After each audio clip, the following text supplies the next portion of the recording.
Olá! Com as recentes manifestações populares, a reforma política voltou a ser debatida no Congresso Nacional. Estamos aproveitando essa nova conjuntura para aprofundar o debate sobre o tema, procurando saber o que pensam os senadores sobre este assunto. Hoje vou entrevistar o senador Aloysio Nunes Ferreira, do PSDB de São Paulo, líder da bancada tucana no Senado Federal. Senador Aloysio, primeiro houve a proposta de Assembleia Constituinte exclusiva para debater a reforma política. Depois, a presidenta Dilma sugeriu 5 pontos em torno do qual falou-se em um pacto nacional. Depois falou-se em plebiscito. Como é que o senhor e a sua bancada, a bancada do PSDB, tem se posicionado nessa celeuma toda? Eu penso que a presidente Dilma Rousseff, ao propor o tema da reforma política como uma resposta ao descontentamento que os brasileiros manifestaram, ela estava apenas querendo jogar areia nos olhos dos brasileiros, desviar o foco das atenções dos problemas reais do seu governo e dos problemas reais que as pessoas estão vivendo. Ninguém saiu na rua para pedir reforma política. Essa que é a verdade. Eu não vi nenhum cartaz, nem aquela cartolinazinha pequenininha, queremos reforma política. Não. O que as pessoas queriam? Queriam uma saúde de melhor qualidade, transporte público decente e a preço acessível. Aliás, foi isso que detonou o conjunto das manifestações. Não é? Queria educação, onde as pessoas, os alunos aprendessem efetivamente, os professores ensinassem.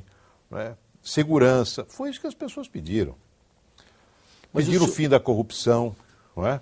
Agora, a reforma política surgiu como uma proposta da presidente para desviar o foco das atenções do mundo político e dos eleitores dos problemas reais, que ela tinha o dever de resolver, ou pelo menos liderar um processo de enfrentamento desses problemas, com a participação dos estados, dos municípios e da sociedade. Então, eu acho que é uma coisa, não foi a resposta, a volta ao tema da reforma política não foi uma resposta adequada a esse movimento. Foi uma forma de desviar, digamos, de sequestrar, não é, o movimento e jogá-lo em algo que não era a pauta das reivindicações e que, a rigor, não é a questão hoje central do Brasil. Não é. Nós precisamos de governo eficiente, governo honesto, reduzir o número de ministérios, 40 ministérios, 39 ministérios, é uma loucura. Né? Os programas do governo são anunciados e não saem do papel. Né? Ainda hoje eu vi nos jornais uma notícia sobre o desempenho de um programa que foi lançado com um grande estardalhaço de criação de centros de atendimento às pessoas que são vítimas da droga. Né? Apenas 20% da verba anunciada 2 anos atrás foi liberada. É um governo que anuncia e não entrega. Não é? Então, eu acho que isso foi para desviar a atenção. A reforma política é um tema que o Congresso vem debatendo há muito tempo. Inclusive, nessa legislatura, no início da legislatura, o presidente Sarney designou uma comissão para tratar desse tema, e dessa comissão surgiram várias propostas que estão prontas para serem votadas. Agora, algumas foram, inclusive, para a Câmara. Algumas já foram votadas no Senado e foram para a Câmara. O fim do voto secreto nas cassações de mandatos parlamentares já foi aprovado no Senado, está na Câmara. Né? Então, o fato é que o Congresso não aprovou muitas delas porque você não tem acordo político e nem certeza, na verdade, sobre a eficácia delas. Mas o senhor concorda que, de qualquer maneira, mesmo o senhor considerando que foi uma resposta meio marota às manifestações, que há necessidade de se aprimorar o sistema político brasileiro e o sistema eleitoral? Há necessidade de se aprimorar, mas eu queria dizer o seguinte também. O sistema político brasileiro não é tão mal assim, não é? As pessoas quem corrompe o sistema político são as pessoas e não a legislação. A legislação pode até propiciar a corrupção, ou ser, digamos, permissiva com a corrupção. Hoje, para você condenar alguém por um crime contra a administração pública, na verdade, isso é geral, qualquer condenação criminal demora anos, porque você tem um sistema recursal que permite que as ações judiciais se eternizem, né? E, aliás, há uma proposta de emenda constitucional tramitando no Congresso, no Senado, eu sou o relator, para encurtar esse sistema de recurso. Tem apenas dois, o julgamento na primeira instância e em seguida a apelação. E só em casos excepcionais a causa iria para o Supremo e para o STJ. Mas o fato é que quem rouba na política não é para fazer campanha, é para ficar rico. É para ter um padrão de vida acima do que o seu ganho lícito permite. Essa história de que a corrupção existe porque o sistema eleitoral é conversa, né? Vimos agora há pouco tempo, há coisa de um ano, o escândalo, uma série de escândalos em razão de ações ilegais, de lobbies ilegítimos promovidos por uma senhora chamada Rose Noronha, se não me engano, que era a chefe do escritório da Presidência da República em São Paulo. O caso Rosemary Noronha. Ela não era candidata a nada e fez negócio a partir do cargo que ela ocupava. Não é isso? Pega o caso do Mensalão, muitas pessoas que estão ali no Mensalão, que foram acusadas e condenadas, não pegaram dinheiro para fazer campanha, coisa nenhuma, pegaram dinheiro para comprar mandato aqui no Senado. Agora, o sistema político brasileiro, todo o sistema eleitoral, se você pegar na Noruega, na França, no Japão, nos Estados Unidos, na Espanha, onde for, ninguém está absolutamente feliz com o seu sistema eleitoral. Ninguém. Não é? Por quê? Porque a democracia representativa, logo mais nós podemos falar da democracia direta, a democracia representativa, em que o eleitor elege um representante para decidir em nome dele, ela sempre deixa como saldo uma certa frustração. Porque alguém decidir em seu nome não é a mesma coisa que você mesmo decidir.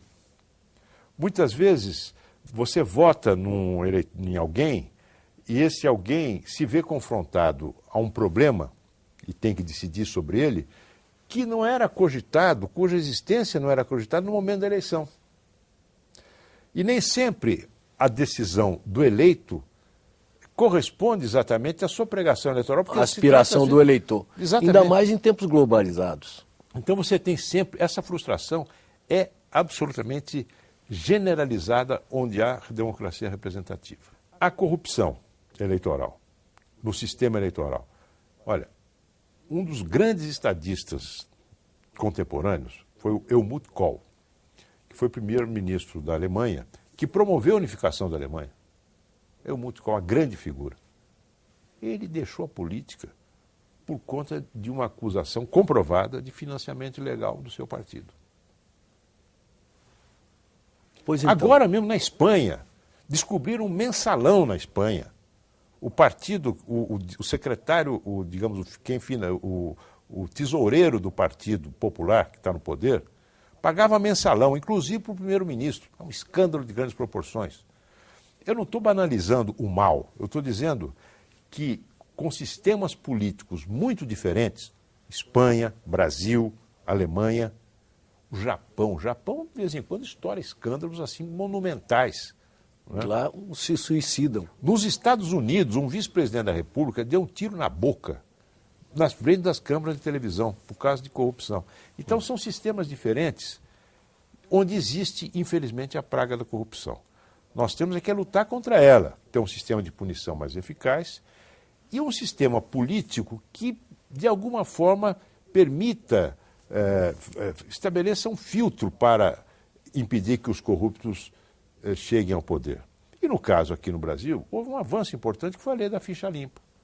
Não é? E outra lei também de iniciativa popular, que é uma lei que pune o abuso do poder econômico nas eleições.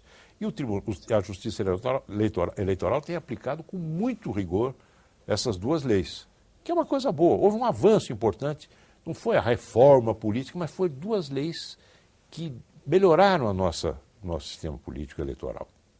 Agora, senador, o PSDB, através de sua executiva nacional, a qual o senhor integra, recentemente divulgou algumas propostas. Isso.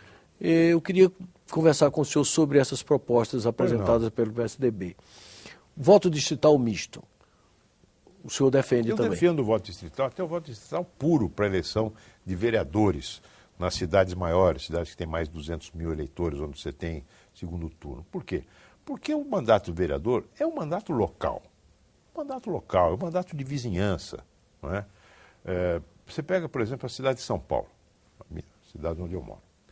Nós temos lá 8 milhões de eleitores que são representados na Câmara por 55 vereadores. Um candidato a vereador em São Paulo tem que pegar voto no Jabaquara, em Santana, no Tremembé, na Lapa, Itaquera, em São Mateus. Não é? Então, Marcilhaque, Parelheiros, é uma loucura. Tem que correr a cidade inteira para ter voto. Caro.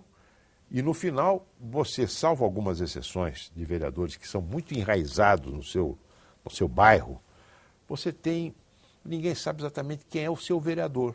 O PSDB tem a tese do voto distrital misto para a eleição de deputados federais e deputados estaduais, e também de vereadores. A tese.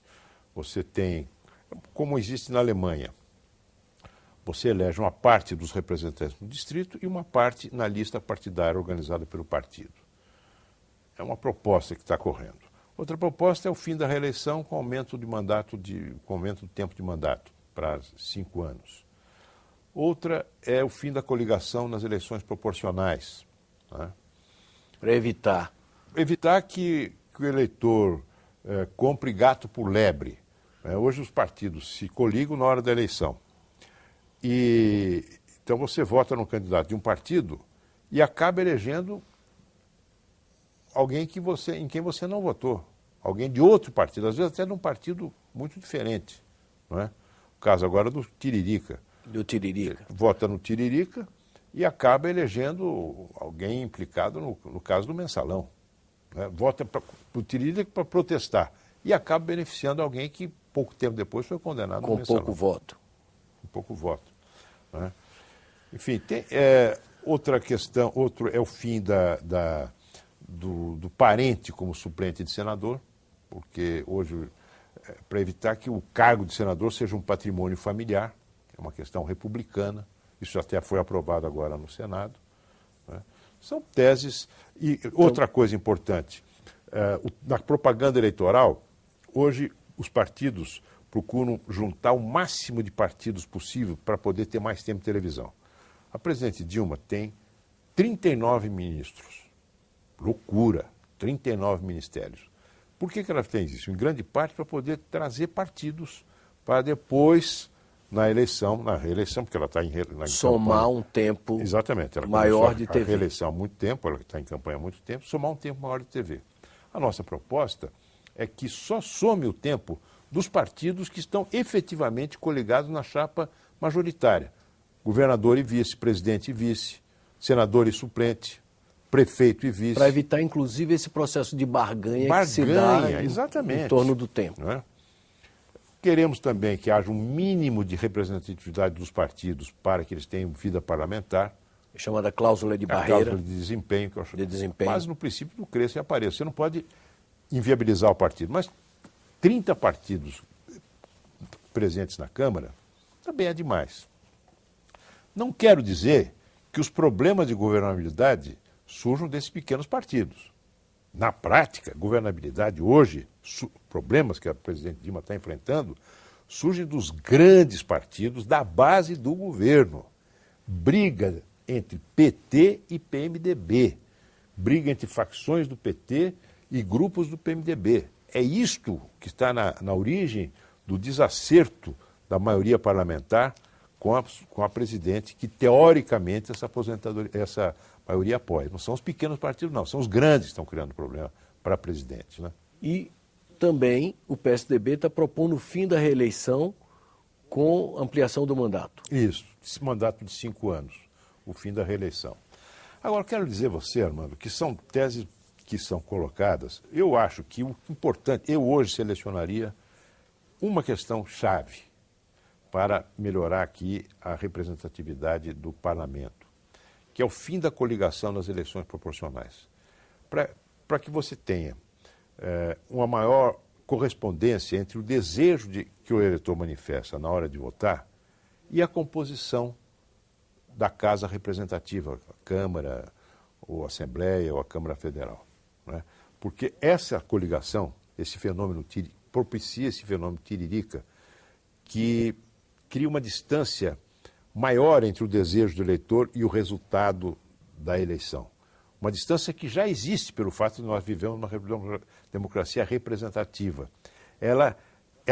Esse tipo de coligação distorce ainda mais a vontade do eleitor. Acho que é importante acabar com isso. Mas o senhor é a favor do voto em lista? Não sou. Ou seja, o eleitor votaria nominalmente no candidato. Escolhe o candidato.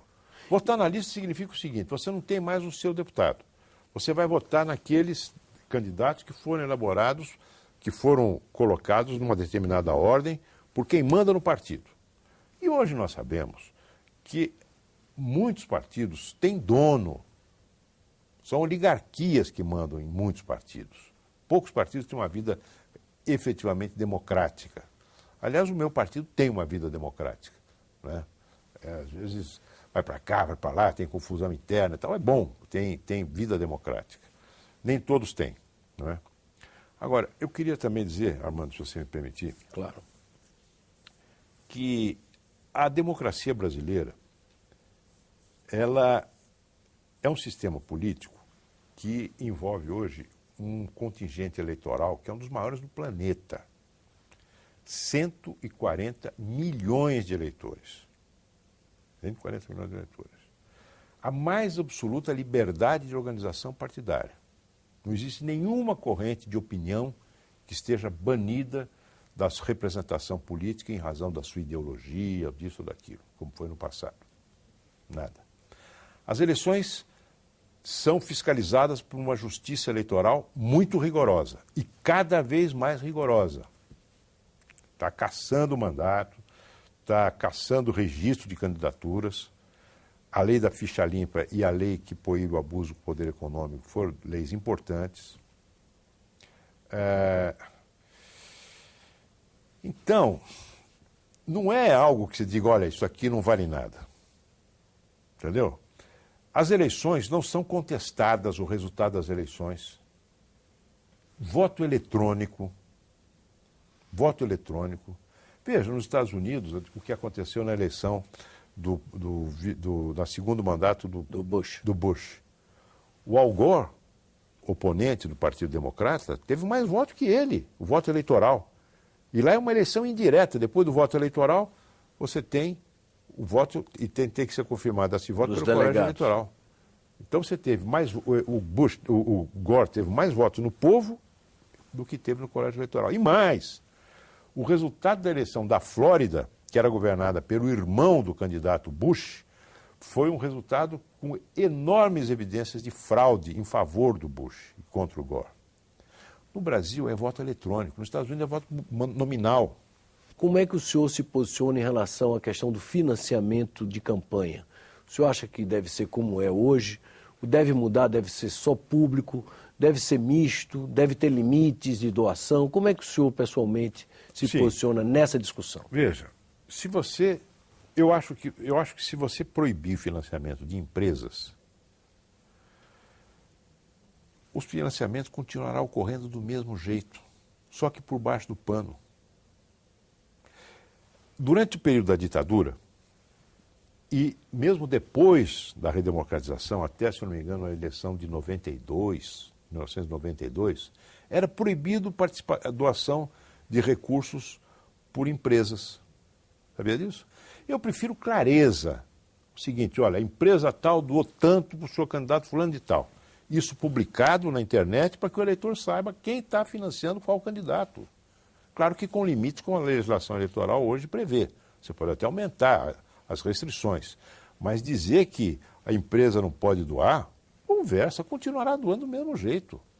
E quanto à doação particular, individual, quer dizer, eu, cidadão, tenho um candidato, claro, com determinado limite. Hoje, até pela internet, claro. Claro, como é nos Estados Unidos. Agora, se a política busca representar a sociedade civil, Nós temos que entender que na sociedade civil você tem pessoas físicas e pessoas jurídicas. Né? E se alguém quiser doar, doe, mas declare, seja fiscalizado, diga claramente, para que o eleitor possa saber, né, quem é que está doando para quem. Mas, por outro lado, isso tem um problema. É que quem está no governo, quem tem a caneta na mão para autorizar despesas, obras e tal, quando vir que uma determinada empresa está doando para um candidato da oposição, pode de repente chamar o empresário e dizer, meu amigo, olha aqui, a regra é a seguinte, nada de dinheiro para a oposição. Entendeu? Esse é o mundo real. Perfeito. Sou a favor de doação do sistema misto, que aliás existe hoje. Hoje nós temos uma quantidade enorme de recursos públicos na campanha. Eu acho que é o E quanto a esse financiamento público que se fala atualmente, alguns defendem, o PT, por exemplo, o PT defende o financiamento público com o voto de lista. Isso. Quer dizer, o financiamento público, para poder existir, ter alguma viabilidade, tem que ter como contrapartida o voto na lista fechada. Você não escolhe mais o seu candidato, você vota na lista elaborada pelo partido. Certo. Uma espécie de eleição indireta para o deputado. Né? Esse sistema descola ainda mais a representação política do eleitorado. Isso vai se acentuar se o voto for na lista. Você não tem mais o seu candidato. Você vota na lista partidária elaborada pelo eleitor, pelo chefe do partido, pelos chefes do partido. Isto tem esse problema, esse sistema tem esse problema, você perde a representatividade. Se você mantiver. Agora, financiamento público com a lista aberta como é hoje, aí é absolutamente inviável. Você sabe quantos candidatos concorreram à última eleição para deputado estadual? 14 mil. Para deputado federal, 6 mil. Para governador, mais de 200 candidatos a governador. É inviável. É inviável. Não tenho dúvida. E quanto à tese da candidatura avulsa, passou a ser defendida por vários, inclusive o senador Cristóvão Buarque, seu colega, aqui mesmo nesse programa, passou a defender as candidaturas avulsas. Candidatura avulsa é candidatura de celebridade ou de gente com muito dinheiro. Eu sou favorável à candidatura partidária. Eu acho que o partido, a presença do partido político é absolutamente essencial ao bom funcionamento da democracia. E como é que o senhor vê a possibilidade de avançarmos em novos mecanismos que favoreçam a democracia direta, via internet, por exemplo? Muita simpatia. E a reforma política, não? Dependendo do que você for aprovar. Se você aprovar simplesmente o fim do parente como suplente de senador, vale a pena mobilizar 140 milhões de eleitores para isso? Agora, se for mudar o sistema eleitoral, perfeito, voto distrital, aí sim, é um caso de se convocar. Você faz a lei e convoca o eleitorado para se pronunciar a respeito dessa lei. Voto obrigatório ou voto facultativo? Dizer mais. O Senado aprovou, eu estava dizendo, plebiscito, referendo, iniciativa popular. Perfeito. O Tribunal do Júri, é uma forma de democracia direta no Judiciário, e a exigência de conselhos para a implementação de muitas políticas públicas. Hoje, por exemplo, a Lei Orgânica da Assistência Social, a Lei Orgânica a Lei do SUS prevê a existência de conselhos para funcionar. Setoriais. Bom, a iniciativa popular pode ser muito incrementada pela internet. E agora mesmo o Senado aprovou uma proposta de emenda à Constituição permitindo muito amplamente a participação da iniciativa popular, inclusive para emendas constitucionais, através da internet. Foi criado também, mediante uma resolução recente do Senado, um sistema de acompanhamento das proposições que tramitam aqui, para que o eleitor possa, ao acompanhar a tramitação, dizer a sua opinião, se está a favor do projeto, das emendas. Enfim, nós temos que caminhar nessa linha da internet, da consulta mais fluida, né? Voto facultativo ou voto obrigatório, como é hoje? Eu sou a favor do voto obrigatório, porque o voto facultativo vai dar margem digamos assim, ao poder econômico, a ação, digamos, do arrastão do poder econômico, entendeu? Sim. e puxar lá o sujeito para votar, etc., como fazia antigamente. E o senhor está otimista em relação ao futuro a médio prazo do Brasil? Uma última pergunta. Estou muito preocupado. A situação econômica é péssima. As notícias ruins se acumulam a cada dia. O investimento baixo, nós vamos ter um PIB raquítico esse ano. Não é? A situação externa também é grave, porque nós estamos exportando menos do que importamos, está abrindo um buraco aí. Os investimentos que vêm do exterior para o Brasil não estão vindo mais na mesma proporção, por causa da recuperação da economia americana. O preço das chamadas commodities, não é? Como aço, como soja, etc., esse preço está diminuindo por causa da freada da China. Né? As famílias estão muito endividadas, essa ideia de fazer o investimento, fazer a economia crescer na base do consumo e com investimento baixo, naufragou. A inflação está alta, persistentemente alta, e eu não vejo da parte do governo um enfrentamento dessas questões. Eu vejo a presidente Dilma muito preocupada com a sua reeleição, atrás de coisas como plebiscito e referendo em constituinte exclusivo para a reforma política, essa lei que acha que resolve o problema da saúde jogando médicos inexperientes, recém-formados, em lugares onde, pela carência de equipamentos e carência de recursos, seria importante a presença de médicos mais experientes e mais qualificados. Não é? Enfim, eu vejo o governo inteiramente perdido, a sua base parlamentar fragmentada. Não vejo a situação com bons olhos, não. Infelizmente, eu estou muito preocupado com o rumo que os acontecimentos estão tomando. Mas isso é tema para outro programa, eu acho. Com certeza. Senador, muito obrigado pela entrevista. Eu que agradeço. Vocês acabam de assistir uma entrevista com o senador Aloysio Nunes Ferreira, líder da bancada do PSDB no Senado. Ele esclareceu as propostas do seu partido para a reforma política e falamos também sobre a conjuntura nacional. E assim encerramos esse programa, que é parte de uma série especial do Cidadania, que tem por objetivo aprofundar o debate sobre o tema da reforma política. Obrigado por sua audiência. Quem quiser entrar em contato, enviar sugestões ou críticas, pode ligar para o Alô Senado no número 0800 61 2211 ou acessar nosso endereço na internet www.senado.leg.br/TV. Até um próximo Cidadania aqui na TV Senado.